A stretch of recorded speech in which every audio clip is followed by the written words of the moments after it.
Salut à tous et bienvenue dans cette nouvelle vidéo. Aujourd'hui, nous allons voir comment faire la configuration des routeurs standards, en particulier des routeurs Tenda. Donc nous avons un modèle de routeur de marque Tenda. Le modèle c'est F3.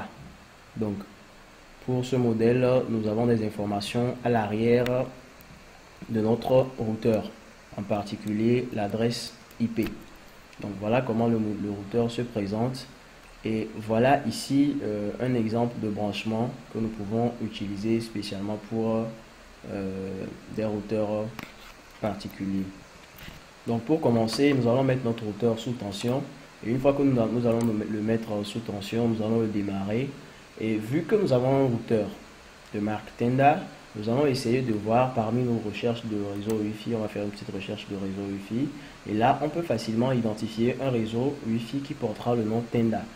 Si j'étais par exemple en face d'un routeur de marque Asus, un routeur de marque TP-Link ou d'autres marques là, je devais avoir le nom de la marque qui va être portée sous le nom du Wi-Fi.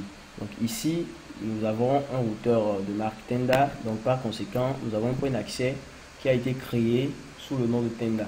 Donc pour ce faire, nous allons nous connecter sur ce point d'accès Wi-Fi. Je rappelle que pour faire la configuration, vous n'avez pas forcément besoin de vous connecter par câble. Vous pouvez vous connecter par câble ou vous connecter par point d'accès. Ça dépend de vous, ça dépend de ce qui va vous arranger.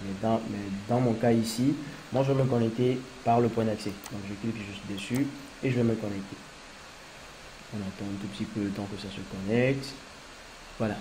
Et par défaut, on peut constater qu'il m'a automatiquement ouvert une page web. Donc, il a ouvert mon navigateur et il a ouvert une page web par défaut. Au cas où il ne l'avait pas fait, je devais tout simplement retrouver l'adresse IP de mon routeur juste à l'arrière sur l'étiquette comme je l'ai indiqué dès le début. Ou tout simplement avec mon invité de commande là, comme ça, je vais tout simplement taper la commande ipconfig.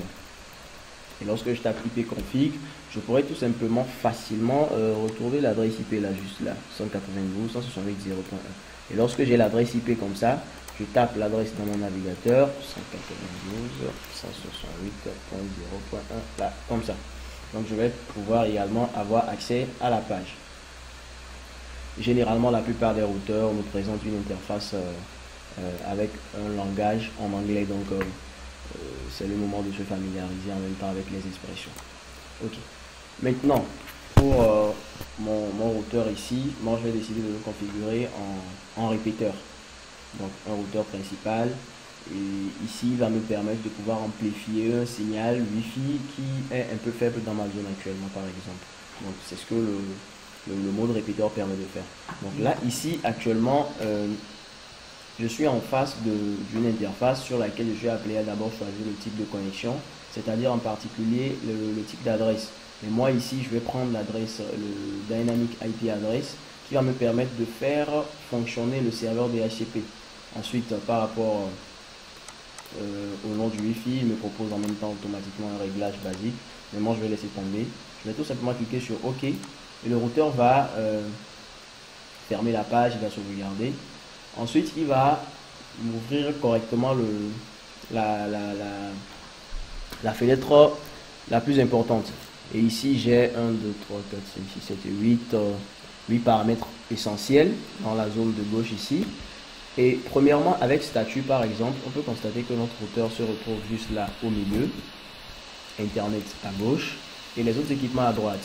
Entre notre routeur et Internet, il n'y a pas de connexion.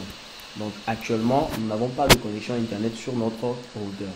Donc en allant dans Internet Setting, on va tout simplement décider du mode sur lequel nous voulons que notre équipement fonctionne. Et là, tout simplement, on va choisir le mode répéteur. Généralement, on a plusieurs modes, mais le mode le plus usuel, c'est le mode répéteur. On a plusieurs modes et généralement, c'est le mode répéteur. Donc le mode répéteur va tout simplement nous permettre de pouvoir amplifier les réseaux Wi-Fi qui sont un peu dans la garage, mais de faible intensité. Donc, à part le mode routeur, nous avons également le mode point d'accès qui existe sur notre routeur, pardon. Mais ce qui est important ici, ce ce qui va plus faire allusion, et ce sur quoi nous allons plus nous baser, c'est sur le mode répéteur. Donc nous allons tout simplement cliquer sur Universal Repeater à ce niveau. Et là, automatiquement, il va commencer à faire une recherche de réseau Wi-Fi dans les parages. Une fois qu'il aura trouvé les réseaux Wi-Fi dans les parages, on va tout simplement cliquer sur le réseau sur lequel nous voulons nous connecter.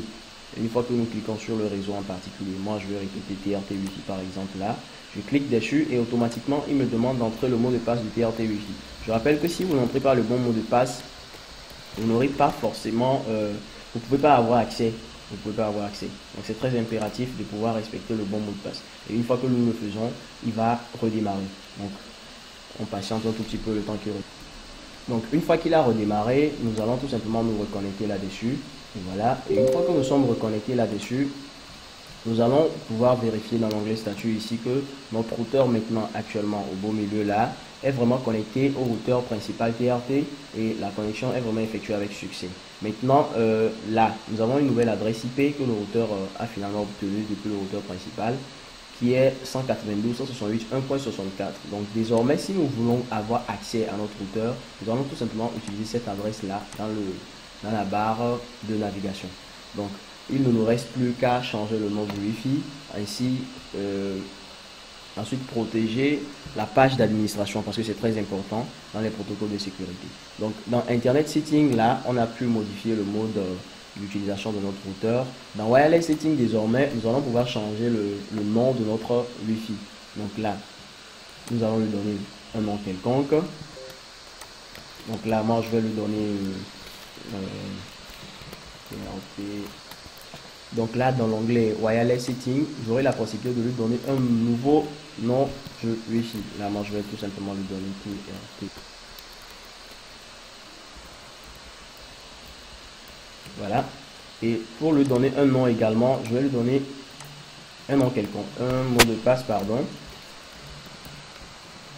Voilà. Ensuite, je vais tout simplement cliquer sur OK pour valider. Donc, il me fait comprendre que la connexion sera perdue pendant un moment, le temps qu'il puisse redémarrer. Je valide avec OK et je lui laisse le temps de pouvoir affecter les paramètres que j'ai désormais décidé. Donc, une fois que il a fini d'enregistrer les paramètres demandés, il va tout simplement nous déconnecter. Donc, on va encore devoir besoin de se reconnecter. Là, on va retaper notre mot de passe. Voilà.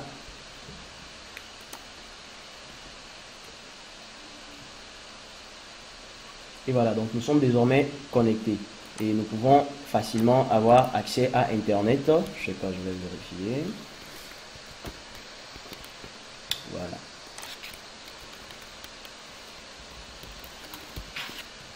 Donc c'est bon, nous avons désormais accès à Internet. Maintenant, tout ce qui nous reste, c'est aller dans Administration et puis définir un mot de passe d'utilisateur, un mot de passe qui va permettre de protéger la page d'administration. Donc là, moi, je vais décider d'un mot de passe.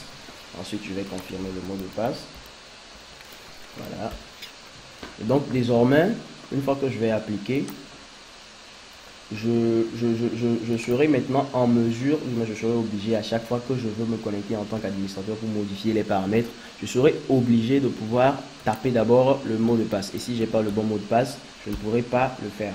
Donc, une fois que le mot de passe a été protégé à ce niveau, ça protège cette page d'administration, ce qui va éviter que n'importe qui puisse vraiment venir et puis nous modifier les paramètres de notre point d'accès. Donc là, dans Administration, toujours, on aura la possibilité de redémarrer notre routeur, le réinitialiser, faire une sauvegarde et puis un backup. Donc voilà un peu pour les premiers paramètres importants que nous pouvons poser sur un routeur de base. Donc si cette vidéo vous a vraiment intéressé, n'hésitez pas à lâcher un gros pouce bleu et surtout laissez vos suggestions en commentaire et n'hésitez surtout pas à vous abonner à la page.